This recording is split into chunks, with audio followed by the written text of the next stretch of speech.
Hello everyone, আসসালামু আলাইকুম। আবারও পিঠা বানিয়ে হাজির হয়ে গেলাম মাইসেলফ কুকিংয়ে। তেলের পিঠা অনেকের কাছে পোয়া পিঠা বা ফুলকো পিঠা নামে এই পিঠাটা পরিচিত। তা আমরা অনেকভাবেই এই পিঠাটা তৈরি করে থাকি।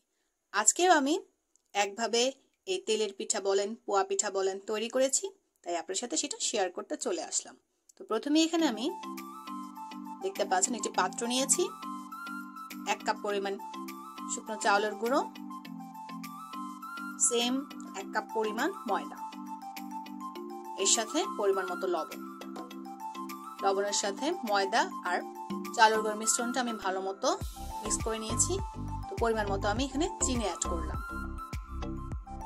আপনারা আপনাদের লবণ আর চিনির যে পরিমাণটা সেটা দেখে নিতে পারেন।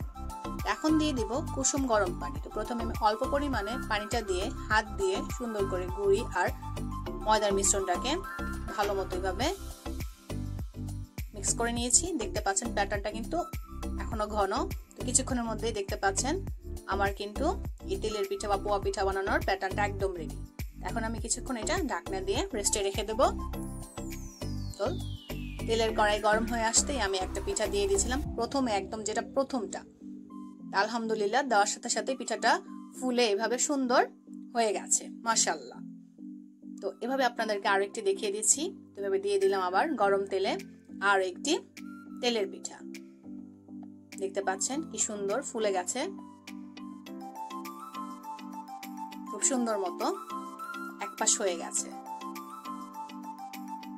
এইভাবে আমি একটা একটা করে প্রতিটা পিঠাগুলো আমি ভেজে নিয়েছি। খুব সহজেই, খুব অল্প সময় কিন্তু আমার এই তেলের পিঠা বলেন, ফুলকো পিঠাটা বলেন হয়ে গেছে। এতটাই মজা হয়েছে, এতটাই সফট, বলার অপেক্ষা রাখে না। তো আমার এই তেলের পিঠা বা ফুলকো পিঠা আপনাদের কাছে যত নামই পরিচিত, পোয়া পিঠা, যদি এই পিঠাটা আপনাদের কাছে ভালো লেগে থাকে, অবশ্যই যদি ভিডিওটা দেখে থাকেন তার সাথে ভিডিওটা লাইকটা দিয়ে কমেন্টসটা করে চ্যানেলটা সাবস্ক্রাইব করে নেবেন। আজ এই পর্যন্তই, পরবর্তীতে আবারও হাজির হয়ে যাব মাইসেলফ কুকিংয়ে। সে পর্যন্ত সবাই ভালো থাকবেন। আল্লাহ হাফেজ।